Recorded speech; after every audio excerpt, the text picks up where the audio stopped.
good to be with you here today. If you will, turn in your Bibles with me to 1 Kings chapter 18.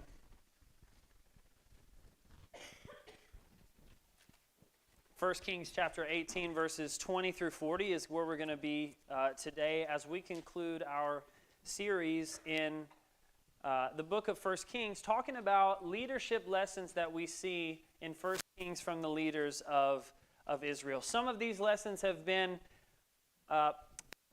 methods to follow. Some of these have been warnings to avoid.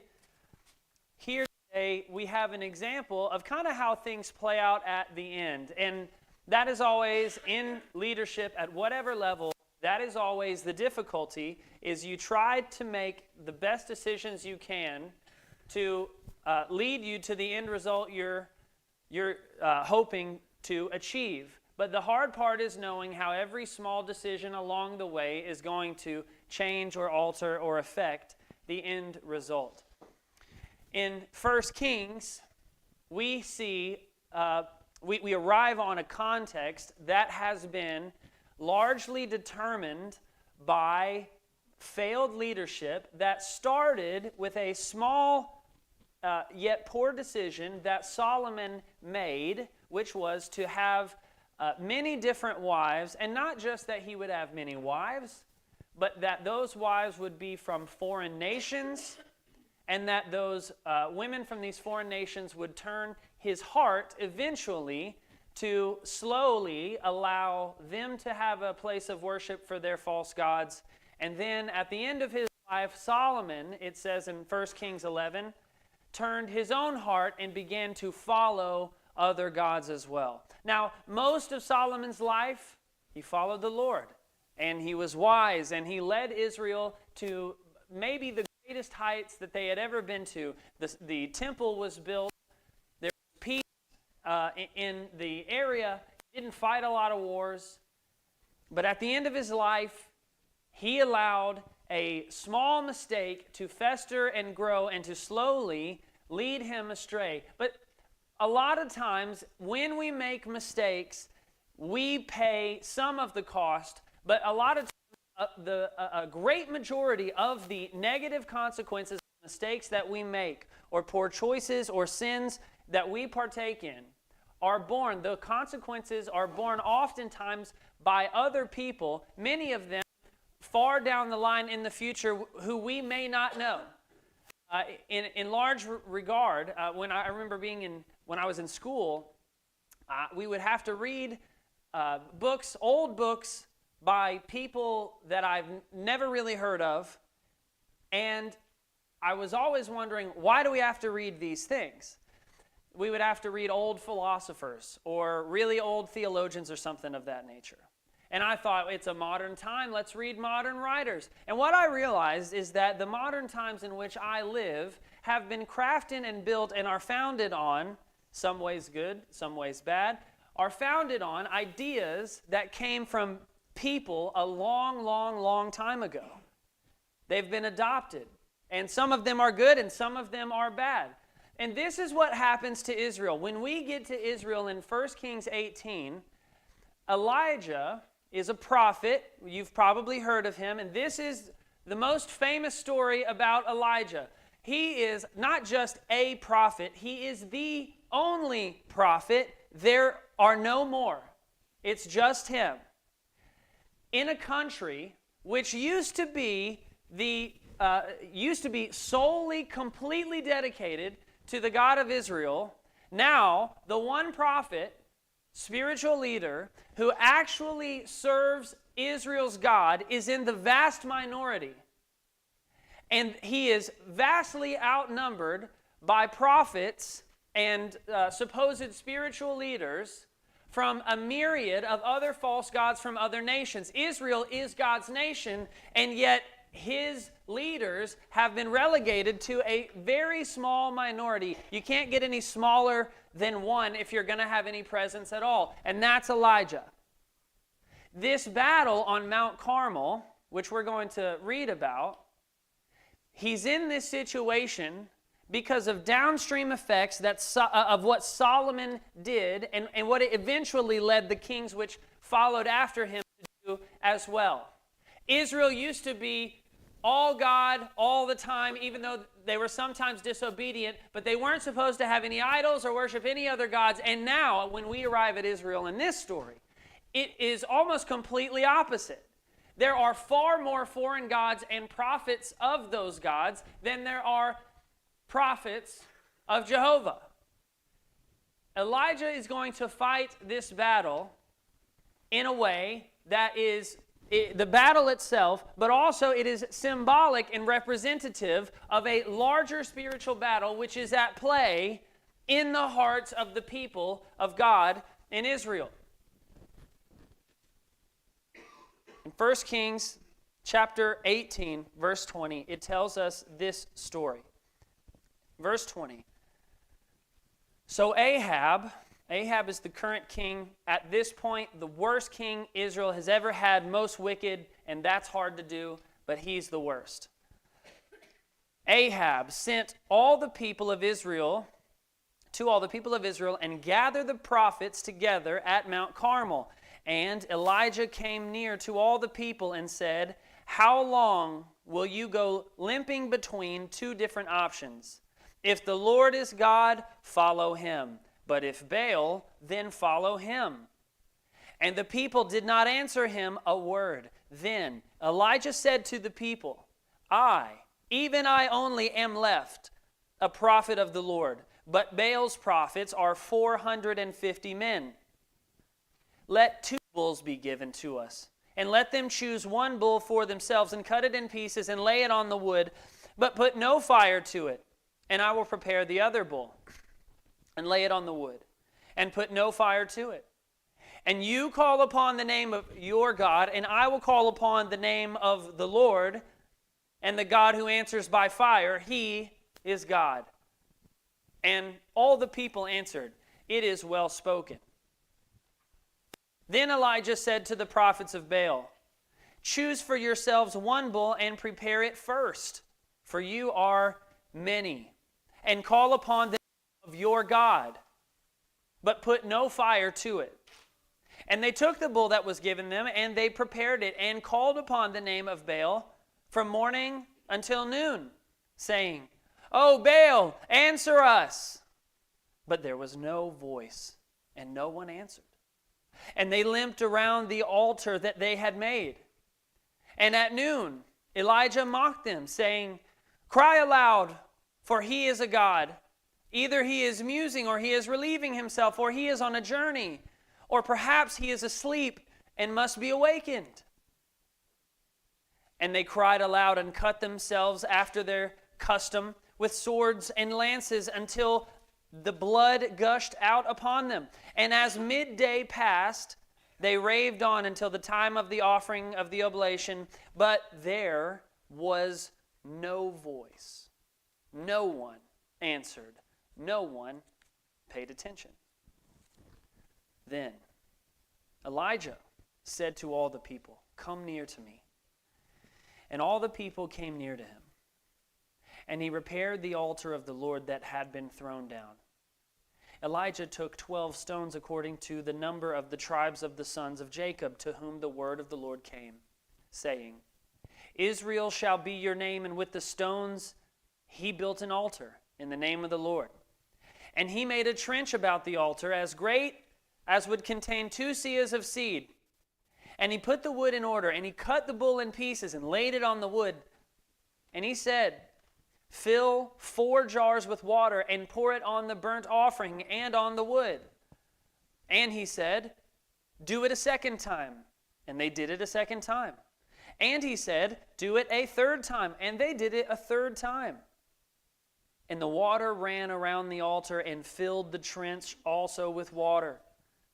And at the time of the offering of the oblation, Elijah the prophet came near and said, "O Lord, God of Abraham, Isaac, and Israel, let it be known this day that you are God in Israel, and that I am your servant, and that I have done all these things at your word. Answer me, O Lord. Answer me, that this people may know that you, O Lord, are God, and that you have turned their hearts back." Then the fire of the Lord fell and consumed the burnt offering on the wood and the stones and the dust, and licked up the water that was in the trench. And when all the people saw it, they fell on their faces and said, "The Lord, He is God! The Lord, He is God!" And Elijah said to them, "Seize the prophets of Baal. Let not one of them escape." And they seized them. And Elijah brought them down to the brook Kishon and slaughtered them there. And that is a wild story, the most famous of Elijah's life, in which he confronted the false prophets and idolaters, which had not only turned the hearts of the leadership away, but the hearts of the people broadly. He opens up, and everybody is gathered around, and he says, guys, he basically proposes the rules of a challenge. Me and my brother do this in the backyard when we were younger. Okay, me and you were playing basketball one-on-one by ones and twos. First one to 11 wins. Make it, take it. Got to win by 2. Like, that's the rules. And then me and him, I explain the rules. He said, I'm like, is that cool? That's cool. So we agree. Boom, those are the rules.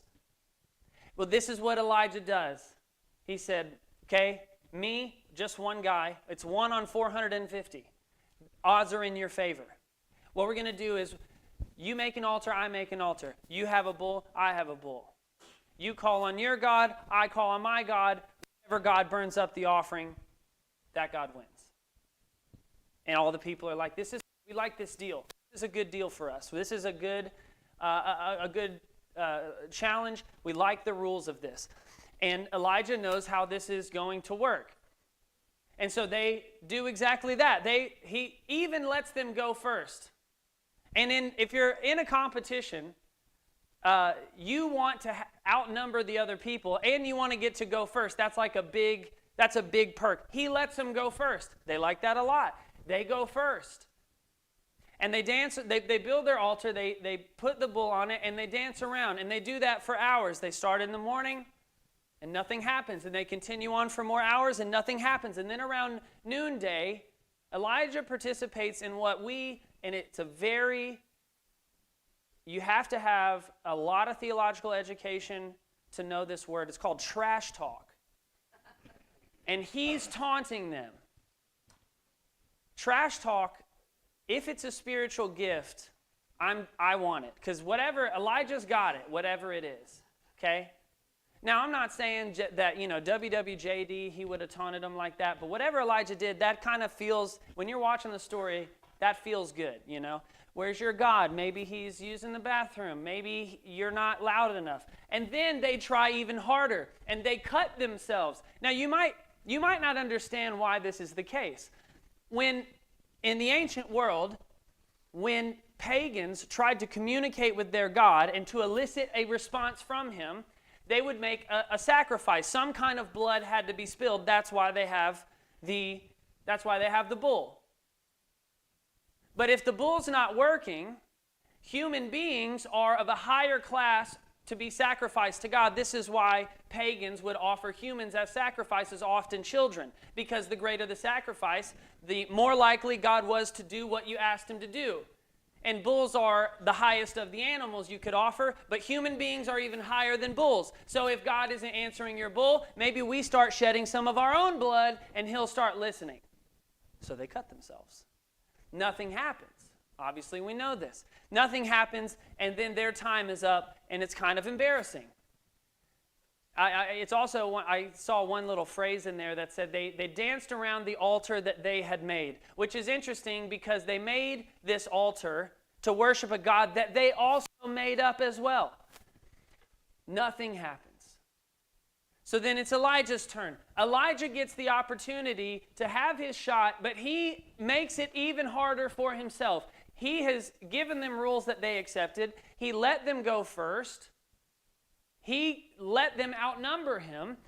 And now he's making it even harder on himself. He takes a bull, and then he puts rocks around it, and then he digs a trench around it, and he takes these huge cauldrons of water and douses it. So if fire does come down, if it's a little bit of fire, and his God is only a little bit strong, then it's less likely the bull will be burnt up, and it'll still be embarrassing for the God of Israel. Well, he douses it with water, not once, not twice, but 3 times, basically making this as hard of a challenge for him as possible.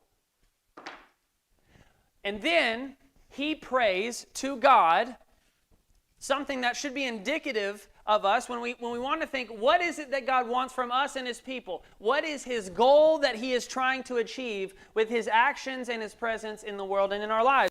He prays to God in verse 30, beginning of verse 36. He says, O Lord, God of Abraham, Isaac, and Israel, let it be known this day that you are God in Israel.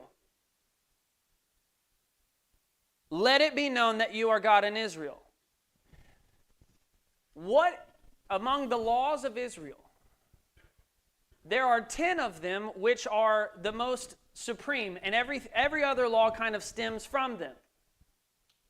And the main law of Israel is that there's only one God, and you can't make any carven images, and you can't worship any other false gods.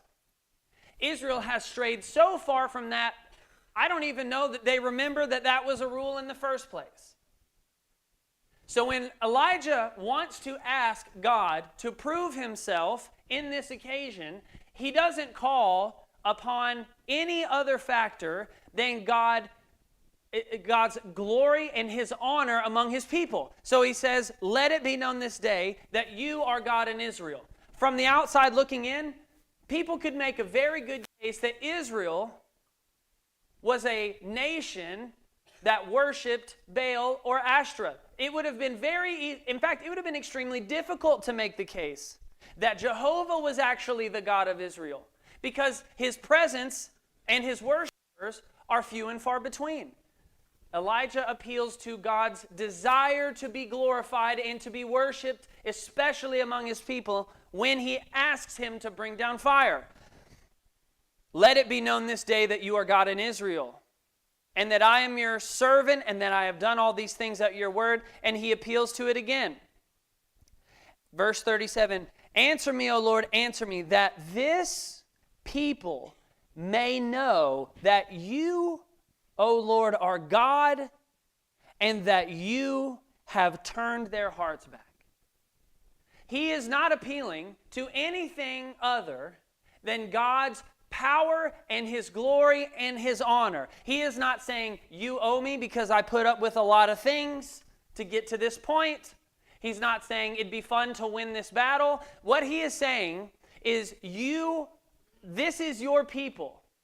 And everyone from the outside thinks that Baal and Ashtoreth, made up gods that only exist as figments of these people's imagination, are greater and more powerful than the God who brought Israel out of the wilderness, created them from nothing, from one random dude and his barren wife, brought them out of 400 years of slavery, protected them and provided for 2 to 3 million people for 40 years in the wilderness with basically no water and no food, and none of them died of starvation.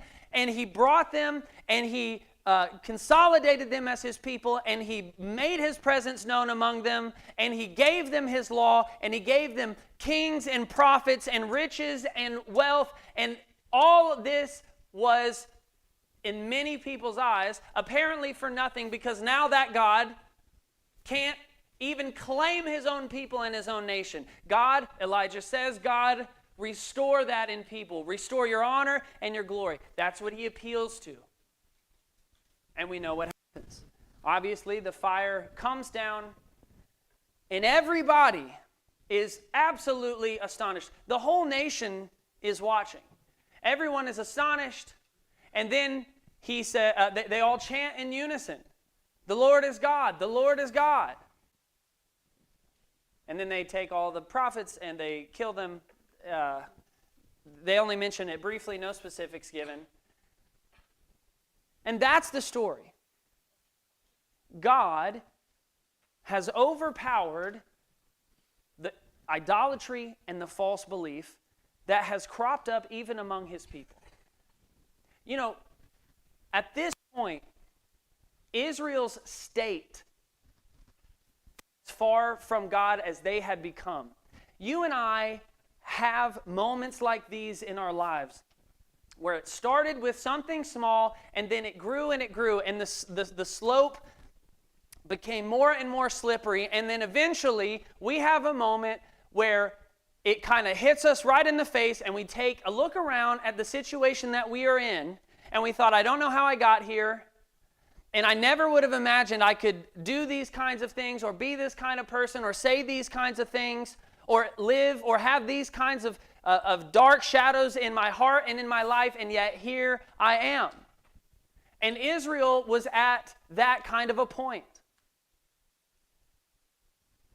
It started not because all the people of Israel decided that they didn't like God. It just started small. So what I want us to do in this final section of this kind of this series is to look at 3 seasons in which we must trust the Lord. There's 3 seasons in which we must trust the Lord.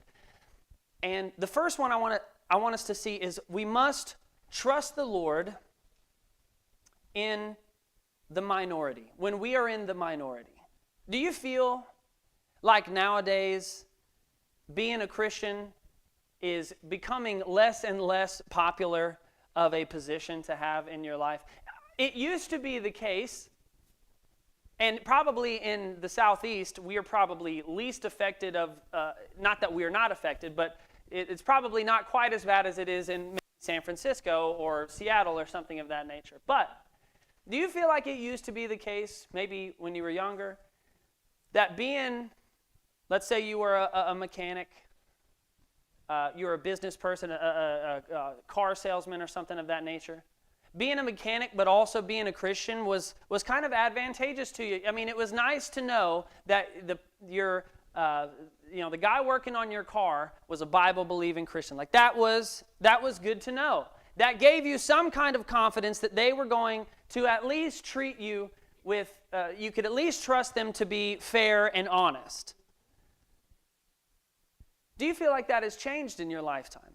Do you feel like, or have you noticed perhaps the idea of being a Christian is less popular than it used to be? If you are a teacher and you are trying to teach your students as best you can, and there's rules in the classroom about what you can and can't say. If a kid asks you certain things, you can answer questions, but you can't directly share your faith. We see this in Good News Club. If we were to be doing Good News Club 20 years ago, the opposition that we might face having a Christian Good News Club after school, is most likely far less than we get now. And we do have opposition to it. There are people who don't like that we do it, or who would rather that we not do it, who have expressed some angry sentiments on phone calls and such that we are offering Good News Club. More and more followers of God, and this always happens, are in the minority. Elijah was in the minority, as small of a minority as you could possibly become. When he prays to God, or when he talks to the people in verse 22, he said, even I only am a prophet of the Lord. It's just one. That's all that he had.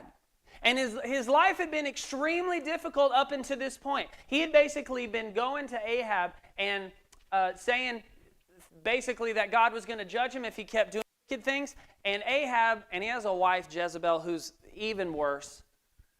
And they want to kill him. So Elijah has to, for the last few years, he's basically been living in the wilderness by a creek. And God's been sending birds to bring him morsels of food. That's been his life. Totally isolated in the wilderness. He is in as small of a minority as you could possibly be, and yet his faith never wavered. And his mission never changed. You and I must hold the same views and the same convictions about our belief in God when it is popular as we do when it isn't.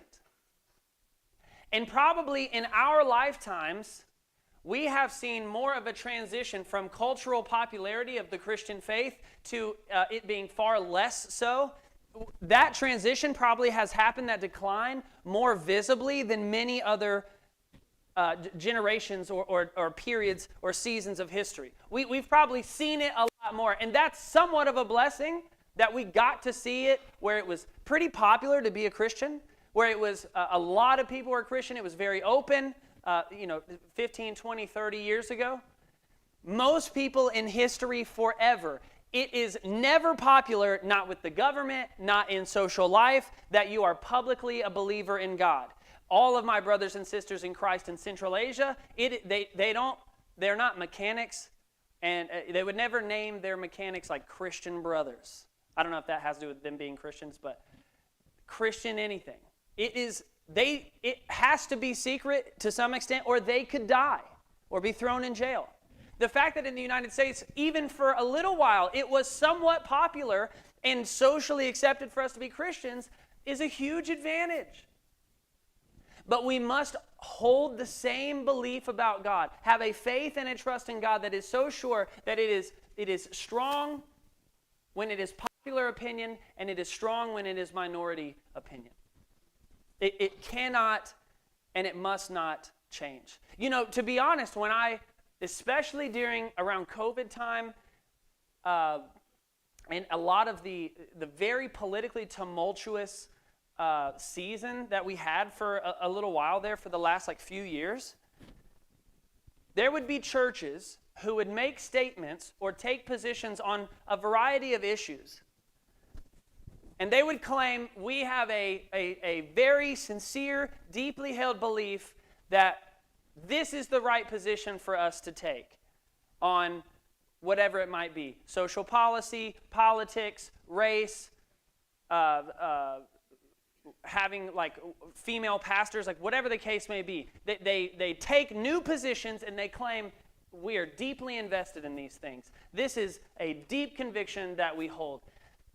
But it seems I'm always skeptical when people claim some kind of deeply held conviction that they've just stumbled upon, especially Christian people. If that same belief is something that is culturally expedient to hold, if there is a thing that popular culture says we don't like about the church, and all of a sudden a myriad of churches come out and say we're a different kind of church and we don't do that thing, and that's a deeply held conviction of ours, color me skeptical. It kind of seems convenient to me. Maybe it is true, maybe it's not. But I always am questioning the incentive when you are holding a position simply because it is a popular and majority opinion. That makes me question the sincerity of it. We have to hold our positions to God, our trust in Him, our faith in Him, whether it is a majority or minority position, whether it is disadvantageous or extremely beneficial in our lives to believe in Him. It cannot change. It didn't change for Elijah. And the story of the prophets of God in the Old Testament are not stories of public popularity. Almost all of them, without exception, their lives were not good. Elijah they are trying to kill him all the time. Jeremiah is being thrown into pits, left for dead almost. Their lives are difficult, and in the minority, they did not change, and neither can we.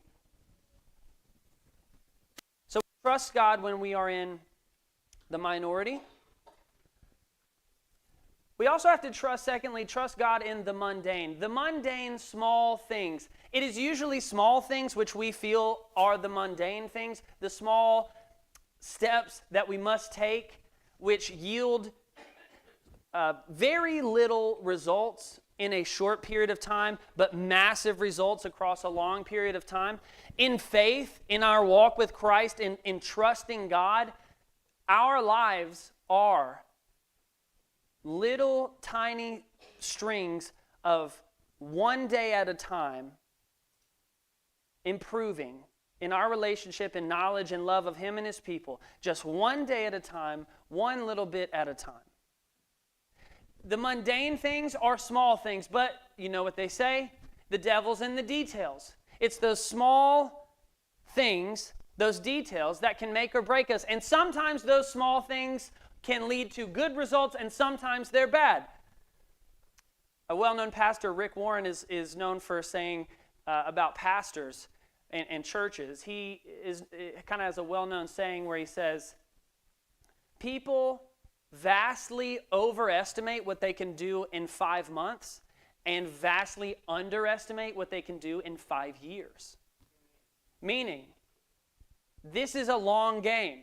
This is a long process. And we shouldn't think that we have to hit grand slam walk-off home runs every time we step up to the plate when, 5 years of singles are more consistent.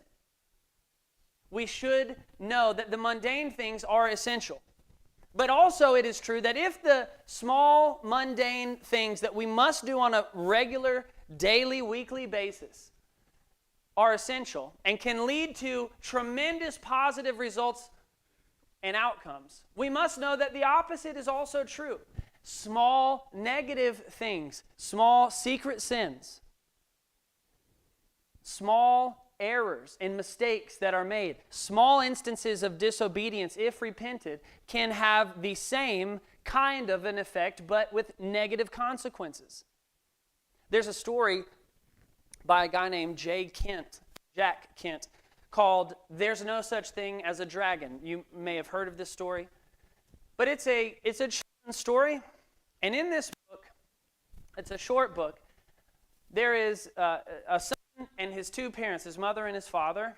And in their house, one day appears a small dragon. But the mother and the father can't see it at first. The son goes to his parents and tells them, Mom and Dad, there is a dragon in our house. And they brush him off. We can't see it.